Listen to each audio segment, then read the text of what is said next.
Muy bien, en esta mañana quisiera compartir con vosotros una predicación que no quiero que se tome como un reproche, ni mucho menos, pero sí que me gustaría que pudiésemos de alguna forma reflexionar y valorar un poquito sobre nuestra situación. El título del sermón de esta mañana lo he titulado No descuides tu salvación. Y quisiera comenzar con los versículos de Hebreos capítulo 2, versículos del 1 al 4, si tenéis la Biblia a mano me podéis acompañar, donde allí el apóstol Pablo dirá: por eso es necesario que prestemos más atención a lo que hemos oído. No sea que perdamos el rumbo, porque si el mensaje anunciado por los ángeles tuvo validez y toda transgresión y desobediencia recibió su justo castigo, ¿cómo escaparemos nosotros si descuidamos una salvación tan grande? Esta salvación fue anunciada primeramente por el Señor, y los que la oyeron nos la confirmaron. A la vez, Dios ratificó su testimonio acerca de ella con señales, con prodigios y diversos milagros y dones distribuidos por el Espíritu Santo según su voluntad. No descuidemos una salvación tan grande, dice Pablo. Yo no sé si aquí hay alguien que le gusta mucho el deporte. ¿Hay alguien que le guste el deporte? ¿Os gusta el deporte? ¿Sí? ¿Os gusta el deporte? ¿Entendéis de fútbol? ¿Hay alguno que entienda de fútbol? ¿Gusta el fútbol? ¿Antonio, te gusta el fútbol? A mí me gustaba antes mucho el fútbol. Yo me quedé ya un poquito en los tiempos de Maradona y un poquito más atrás con Pelé, aquel gran jugador brasileño, que era un mago del balón, al igual que lo ha sido Maradona o, en fin, muchos jugadores, Cristiano Ronaldo o también Messi y otros que sonarán ahora, que yo estoy un poco ya desconectado, ¿no? Pero lo cierto es que todos los grandes jugadores o profesionales del deporte necesitan tener mucha disciplina, ¿sí o no? La disciplina es fundamental, incluso en la dieta o en la alimentación. Los jugadores tienen sus médicos, tienen sus nutricionistas, llevan una dieta muy ajustada, todos los días entrenan, hacen ejercicio. Y de alguna forma pasa también con los atletas, con los corredores. No sé si alguno recuerda algún corredor famoso. ¿Recordáis algún corredor de estos de...? ¿Quién? Dato P. Ben Johnson, por ejemplo, ¿verdad? Esto no lo... Carl Lewis, por ejemplo, era otro. Sabéis que los jamaicanos nos han dado al mundo grandes corredores. De hecho, dicen que son los corredores más rápidos del mundo, ¿verdad? Y está, por ejemplo, Asafa Powell, que dicen que era un gran corredor. Bueno, él ya se retiró, pero había sido un gran corredor. Y sobre todo en la salida. Yo no sé si alguno de vosotros recuerda cuando hacíamos gimnasia en el colegio o educación física. Yo, por ejemplo, tenía mucho sprint al principio. A mí me gustaba mucho correr, pero en la salida era muy bueno. Pero luego, cuando iba corriendo metros, había otro que era más rápido que yo y me ganaba. Recuerdo el apellido de este muchacho, Cabrera, era de apellido, y era muy rápido. Bueno, pues hay un corredor que hasta el día de hoy nadie le ha arrebatado el título. Es el corredor más rápido del mundo, Usain Bolt. Y tiene, de alguna forma, la marca establecida en 9:58 segundos. Es capaz de correr, bueno, no sé si ahora, pero ha llegado a la velocidad de 45 kilómetros por hora. Imaginaros.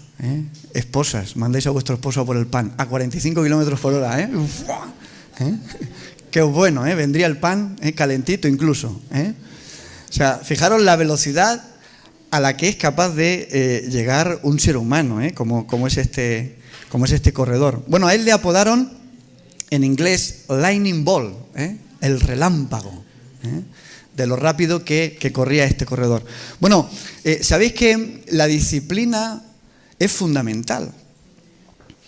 Y estos atletas entrenan horas y horas al día.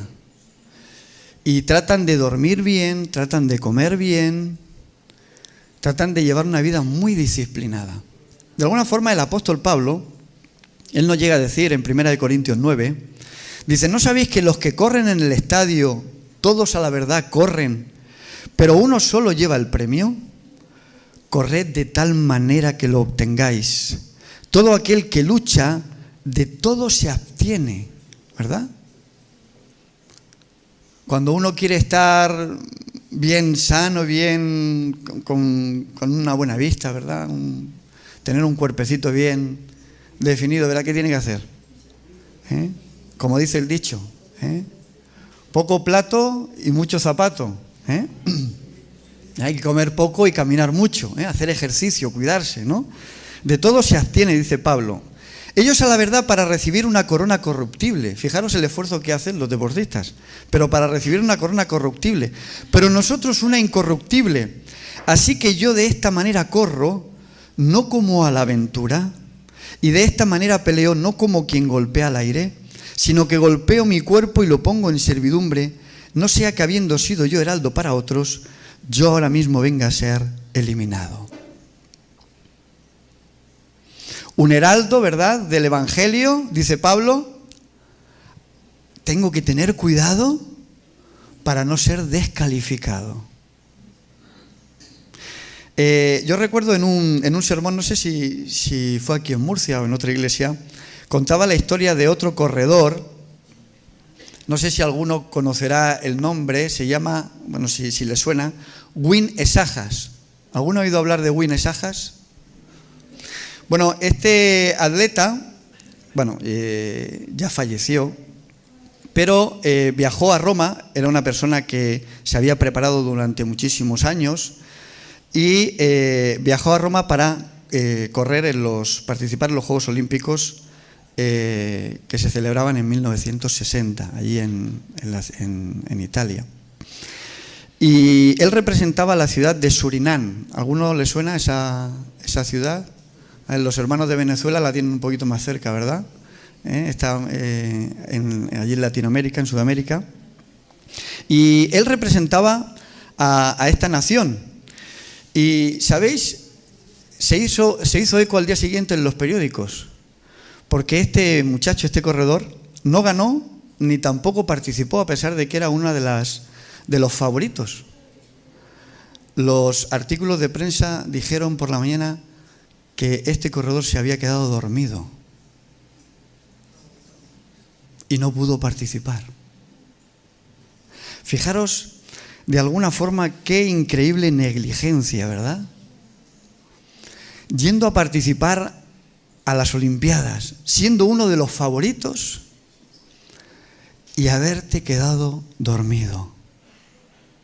Bueno, luego, pues evidentemente su entrenador trató de suavizar esto y dijo, no, es que me he confundido en el horario y no le he dicho bien el horario para participar.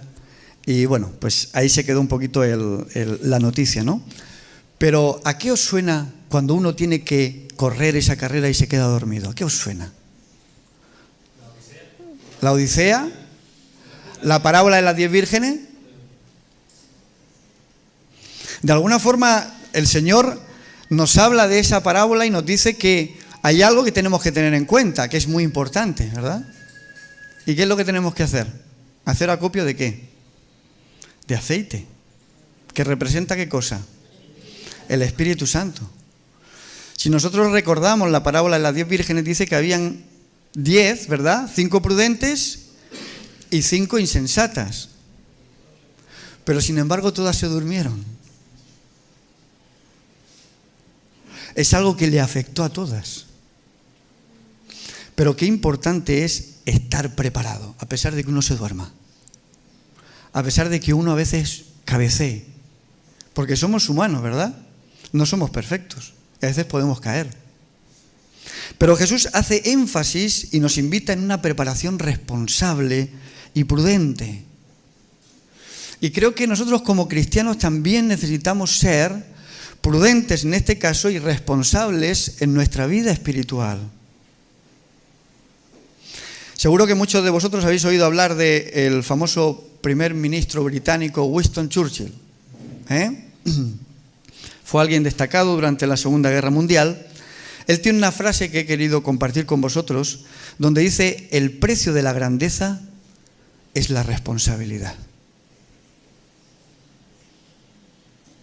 Y yo os quisiera preguntar en esta mañana, ¿somos nosotros responsables con nuestra vida espiritual? ¿Somos responsables con nuestra salvación? ¿Queremos la grandeza? Y me refiero no en este mundo, la gloria de este mundo. Queremos la grandeza en el reino de los cielos. ¿Qué tenemos que hacer? Tenemos que ser responsables. ¿Sabéis? Una de las cosas que más se demanda en las empresas de hoy en día es responsabilidad. Hay mucha gente que en su puesto de trabajo no es responsable. Y vivimos en un momento de la historia donde la gente está más preparada que nunca. Tenemos muchos conocimientos a nuestro alcance. Hay gente que habla incluso muchos idiomas. Pero a veces la responsabilidad, eso es lo que impide que una empresa progrese, tenga éxito. Incluso impide que nuestra vida espiritual pueda tener también éxito. Porque muchas veces no somos responsables. ¿Qué hace un atleta todos los días? ¿Qué hace? Entrena. ¿Cómo es su alimentación? La mide. ¿Cómo es su descanso? ¿Cómo debe ser nuestra vida espiritual diaria? A veces nos puede faltar responsabilidad. El apóstol Pablo, él llega a decir en Filipenses 2:12, dice: por tanto, amados míos, como siempre habéis obedecido, no solamente cuando estoy presente, sino mucho más ahora que estoy ausente, ocupaos en vuestra salvación con temor y temblor. Alguno puede pensar, ¿verdad?, que nosotros de forma individual estamos predestinados para la salvación. Una vez salvo, siempre salvo. Y la Biblia, cuando habla de la predestinación, lo habla de forma global. De alguna forma el Señor nos ha predestinado a todos para que seamos salvos todos. Pero no todos llegan a obtener esa salvación. O por lo menos a preservarla, porque la salvación la tenemos. La salvación es gratuita. La salvación es un regalo. Pero ¿cómo cuido yo de ese regalo? ¿Qué hago para proteger mi salvación? ¿Qué hago para no descuidarla? ¿Qué hago para tener una preparación responsable? Yo creo que todos, cuando hablamos de Mateo 24, sabemos que ahí se encuentra el sermón escatológico de Jesús, ¿verdad?, que nos habla del tiempo del fin, de las señales. Y yo he querido compartir con vosotros unos versículos que se encuentran en Mateo 24, del 37 al 39, donde ahí Jesús llega a decir: como fue en los días de Noé, así será la venida del Hijo del Hombre. Porque en los días antes del diluvio, la gente comía, bebía, se casaba y se daban en casamientos, hasta el día que Noé entró en el arca, y no entendieron hasta que vino el diluvio y los llevó a todos. Así será también la venida del Hijo del Hombre. Jesús de alguna forma nos está recordando que su venida va a ser similar a lo que pasó en los tiempos de Noé. Nosotros vamos a estar viviendo de una forma normal. Sabemos que Cristo viene, pero a lo mejor hay muchos que les puede sorprender la venida de Jesús. Y puede ser que uno no esté preparado para el encuentro con el Señor. ¿Qué pasará en ese momento?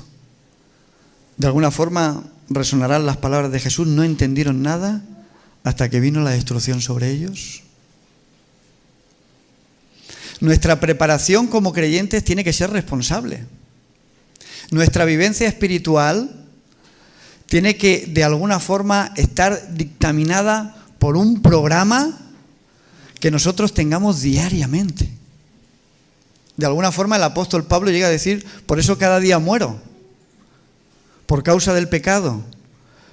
Pero cada día recibo la gracia de Dios, ¿verdad?, porque yo me pongo delante del Señor diariamente. Me pongo en sus manos. Y creo que es importante que nosotros tengamos en cuenta ese detalle. Hay un poeta español del siglo XIX, Ramón de Campoamor, que él tiene una frase que quiero compartir con vosotros, que seguramente habéis oído, que dice: porque al final de la jornada, aquel que se salva sabe, pero el que no sabe nada. Qué importante es que nosotros día a día podamos decir que hemos sido salvos por el Señor, que hemos preservado la salvación, que hemos conservado nuestra salvación con temor y con temblor, como dice el apóstol Pablo.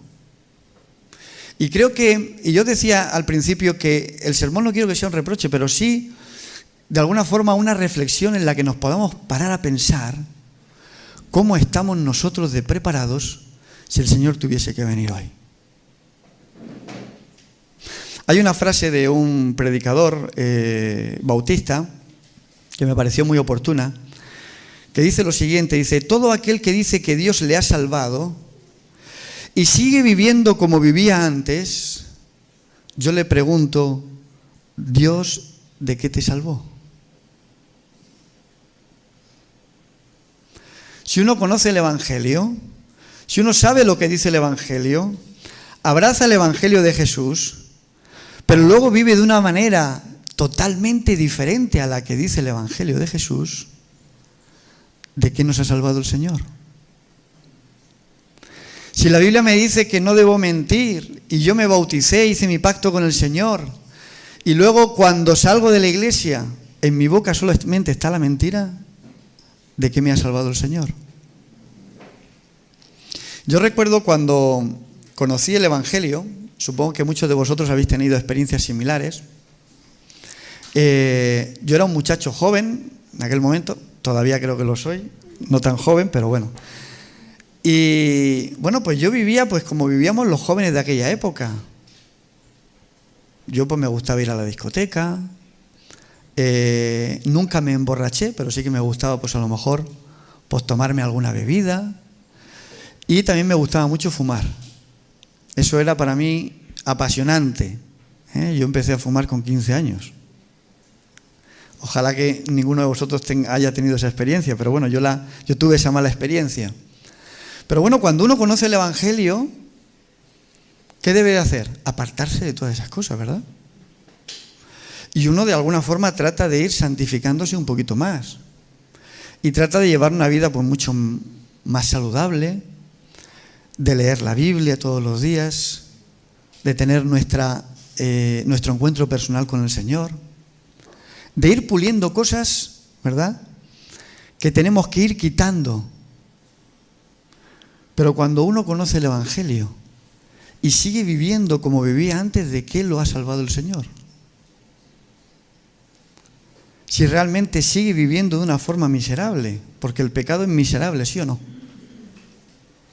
Por eso es importante que nosotros podamos reflexionar sobre la importancia de nuestra salvación. La salvación no es algo que tenemos para siempre. La salvación la podemos perder. Y de alguna forma el apóstol Pablo nos invita a que nosotros podamos protegerla y podamos de alguna forma guardarla. El Evangelio no es salvación para todos, sino salvación para los que creen y a través de su fe son transformadas sus vidas. Para los demás el Evangelio es una sentencia de muerte. Si una persona tiene la oportunidad de recibir el Evangelio y rechaza el Evangelio, es una sentencia de muerte. Pero la persona que recibe el Evangelio y a través de su fe el Señor lo va transformando, para él el Evangelio es salvación. Y eso es algo en lo que nosotros debemos reflexionar. Steven Lawson es un predicador. Él llega a decir lo siguiente, dice: muchos han llegado a la iglesia, pero nunca han llegado a Cristo. A veces nos puede pasar que somos cristianos nominales. Somos adventistas, algunos pues porque han nacido en la iglesia, otros porque han llegado hace muchos años. Pero el verdadero cristiano, ¿verdad? El verdadero, podemos decir incluso adventista, es aquel que no solamente llega a la iglesia, es aquel que llega cada día a los pies de Cristo. Y el Señor va transformando la vida. y va cambiándonos y ayudándonos en ese proceso de santificación. De alguna forma Jesús quería repetir la historia de Noé para advertirnos de que cuando llegue el tiempo del fin, cuando Cristo finalmente venga, desafortunadamente, como siempre en la historia, van a haber dos grupos. Habrán familias que se salven y familias que se pierdan. Y esto es una realidad. ¿En qué grupo vamos a estar nosotros? ¿Qué vamos a hacer nosotros para preservar esa salvación tan grande? Yo os pregunto en esta mañana, ¿amaba Dios a los antediluvianos o no? ¿Les mostró su amor? ¿Les mostró su misericordia? ¿Durante cuántos años? 120 años. Tuvo paciencia y misericordia con ellos. ¿Pero qué hicieron con esa paciencia y esa misericordia de Dios? Dios les dio su gracia, les ofreció la salvación, ¿pero qué hicieron? La rechazaron. Y eso nos puede pasar también a nosotros. Recordar que las 10 vírgenes habían 5 que eran insensatas. Las 10 esperaban al esposo. Pero solamente 5 estaban preparadas de las 10. ¿Voy a ser yo de esas 5 o de las otras? Los antediluvianos de alguna forma desobedecieron la ley de Dios. El Señor les estaba dando una oportunidad. Rechazaron el tener una experiencia personal con el Señor. Y a pesar del testimonio que Noé les estaba dando, finalmente decidieron, ¿verdad?, hacer con su vida otra cosa distinta a lo que el Señor esperaba de ellos. Hoy en día, aún entre aquellos que nos llamamos cristianos, y yo me incluyo, puede haber personas que realmente no conozcan a Dios. Y sabéis que cuando hablamos de conocer a Dios, hablamos de tener esa relación con Él. La Biblia habla del conocimiento de Dios como esa relación personal que debe tener la criatura con el Creador. El oferente con su Dios. El conocimiento de un Dios santo se debe reflejar en una vida santa. ¿Y cómo en nuestra vida, mis queridos hermanos? ¿Podemos decir que nuestra vida también es una vida santa? ¿Cómo sabemos que Noé y su familia reflejaron el carácter de Dios? ¿Cómo lo sabemos? Porque se salvaron. Y como dice el poeta, ¿verdad? Al final de la jornada, el que se salva, sabe. Pero el que no se salva, ese no sabe nada. Y eso es lo que le pasó a los antediluvianos, que realmente no sabían nada. Por eso la palabra de Dios nos invita a vivir un cristianismo responsable. Una experiencia de fe real, que pueda transformar nuestras vidas, que pueda de alguna forma ayudarnos a santificarnos para prepararnos para ese maravilloso encuentro. Por eso la invitación de Pablo a no descuidar nuestra salvación. Ahora bien, ¿cómo podemos nosotros cuidar de la salvación? Porque muchas veces hablamos, ¿verdad?, de cosas generales, pero vamos a ir al cómo. ¿Cómo hacerlo? ¿Cómo podemos nosotros cuidar nuestra salvación?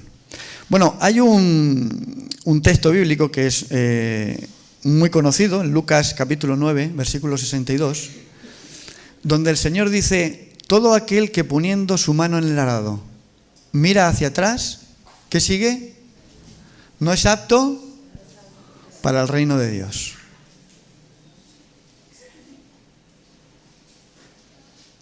¿Dónde debe estar puesta nuestra mirada?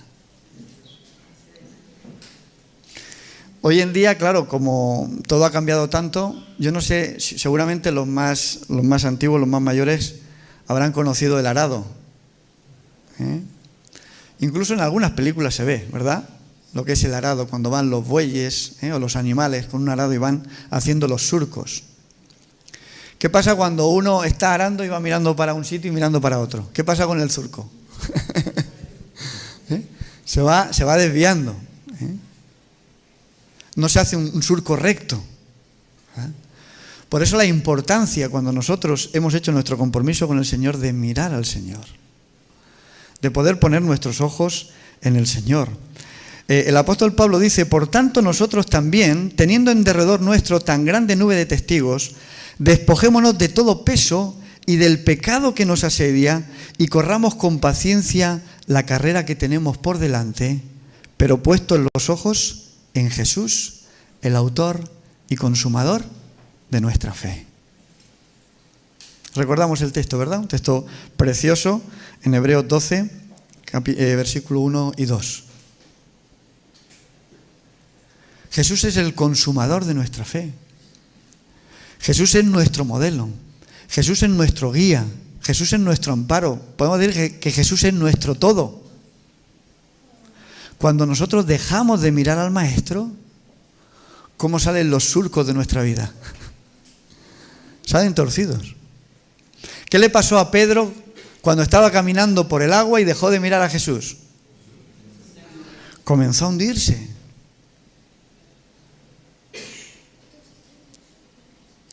¿Qué pasa con nosotros cuando nuestra mirada se quita de Jesús? Comenzamos a hundirnos. ¿Recordamos la historia de Lot y su familia? ¿Cuáles eran las instrucciones de los ángeles? No miréis hacia atrás, mirad solamente adelante.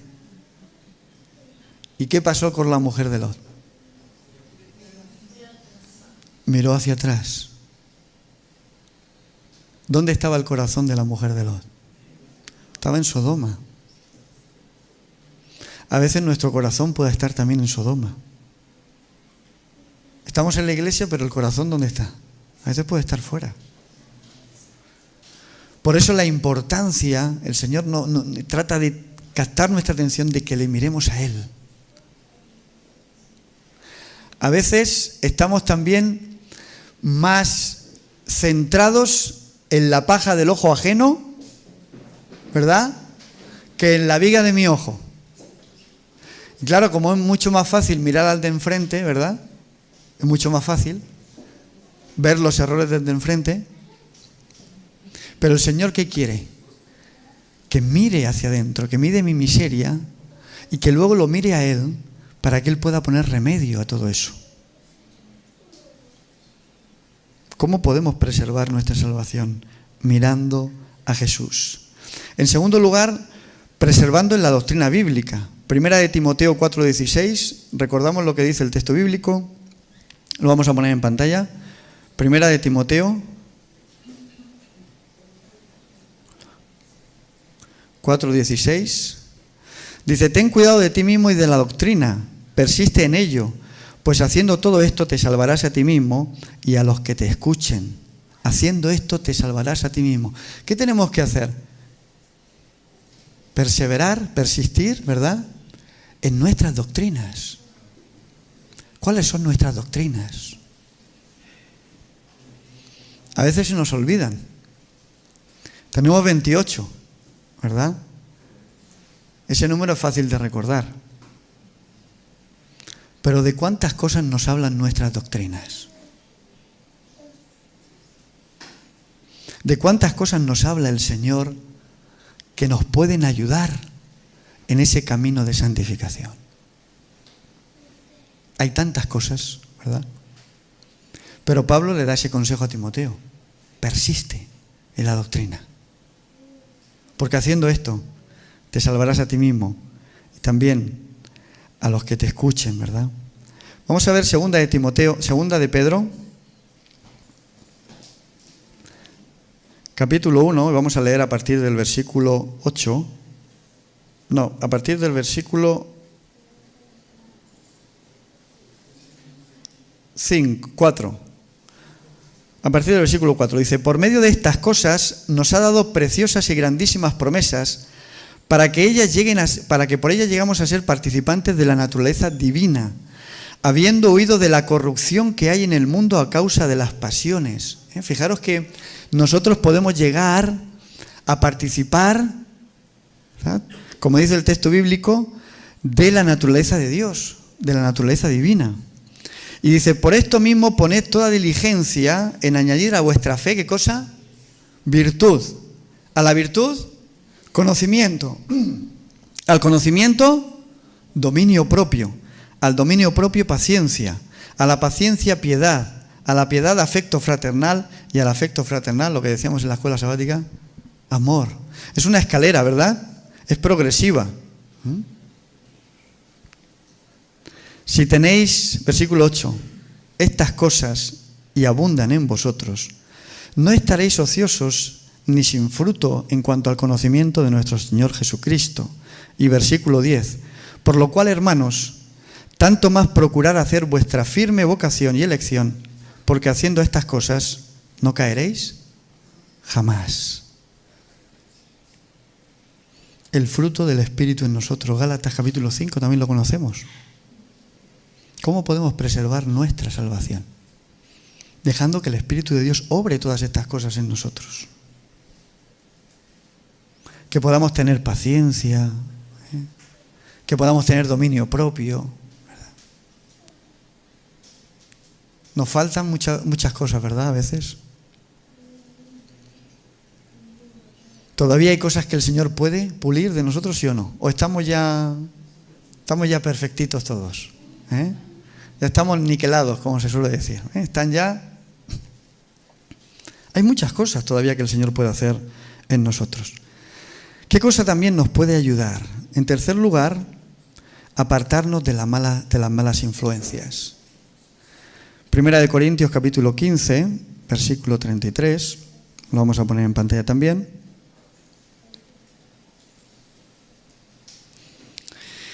No os engañéis. Las malas conversaciones, otras traducciones dirán, las malas compañías corrompen las buenas costumbres. ¿Habéis tenido alguna vez una mala influencia con vosotros? ¿Hay personas que pueden influir para mal en vosotros? Yo recuerdo, fijaros el diablo que astuto es. Cuando yo estaba conociendo la iglesia, estaba a punto de bautizarme. Claro, yo había dejado de fumar, de beber, de ir a la discoteca. Pues venían los amigos con los que salía, incluso algún primo mío, que solíamos salir mucho, venían a por mí para llevarme a ese sitio, ¿verdad? Y yo siempre me había comprado mi propio tabaco. Ahora me lo regalaban. Me decía, hombre, ¿cómo vas a dejar de fumar? Venga, toma. Entonces, las malas influencias, si no las dejas, te van a arrastrar. Y eso puede pasar también dentro de nuestro medio. A veces hay cristianos de nombre que pueden ser una mala influencia. Y Pablo nos dice, cuidado, porque las malas influencias te pueden hacer caer. Por eso es importante también elegir bien, con la ayuda de Dios, a nuestro compañero de viaje. Aquel esposo, aquella esposa que nos va a acompañar en el trayecto de nuestra vida. Porque dependiendo a quién nos unamos, ¿verdad?, nos va a ser más difícil o más fácil el camino. Así que esa es una de las cosas por las que también nosotros tenemos que tomar nota. Y por último, no siendo oidores olvidadizos. ¿Recordamos el texto de Santiago? No ser oidores, Santiago 1:25, sino hacedores. Hacedores. La teoría la conocemos muy bien, ¿sí o no? Sabemos lo que hay que hacer, ¿verdad? Pero ¿y la práctica? Ahí ya nos cuesta un poco más. Esto me hace gracia porque hay muchas personas ahora que se quieren poner en forma. Ahora está muy de moda el hacer ejercicio, el ir a los gimnasios, ¿verdad? Y no hay personas que de buenas a primeras llegan y se piensan que todavía tienen 20 años, ¿sabes? Y se enganchan allí a la barra y no pueden, les falta, ¿verdad? Y cuando ven que les cuesta mucho, ¿qué hacen? Abandonan.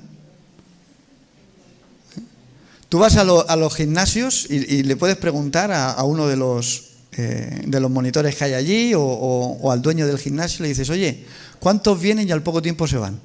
Y te dice, el 70%. Hay un 70% que vienen con unas ganas tremendas, se van a comer el gimnasio. Pero cuando llevan 2 o 3 días, dicen, uy, esto no es para mí. Mi jefa el primer día ya. Sí, fíjate. Así que, evidentemente, la práctica es lo que cuesta. Pero tenemos que entender que conforme vayamos haciendo la práctica, vayamos cogiendo ritmo, poquito a poco, como se suele decir en el deporte, vamos cogiendo fondo. Y vamos, de alguna forma, dando un pasito más y un pasito más. Tenemos que ser, como dice la palabra de Dios, perseverantes. Porque el que persevere hasta el fin, ese será salvo. Ese terminará la carrera. Ese llegará hasta el final. A lo mejor no llega al primero, pero lo importante es llegar. Cuando el Señor quiera, pero lo importante es llegar. Por eso, mis queridos hermanos, de alguna forma, tenemos que hacer todo lo posible para que esa salvación que el Señor nos ha regalado, que es gratuita, no la despreciemos, no la infravaloremos, que no sea una gracia barata, que sea una gracia que podamos honrar con nuestra vida y con nuestra santidad. Porque como dice Pablo, sin santidad ninguno verá al Señor. Termino con un trocito del texto como he leído antes, donde Pablo dice en 1 Corintios 9, 27, sino que golpeo mi cuerpo y lo pongo en servidumbre, no sea que habiendo sido heraldo para otros, yo mismo venga a ser eliminado. La salvación ya la tenemos, mis queridos hermanos. Ahora tenemos que preservarla. Que el Señor nos ayude, que el Señor nos dé las fuerzas que necesitamos para que cuando Él venga podamos decirle, Señor, aquí estamos listos para irnos contigo. Amén.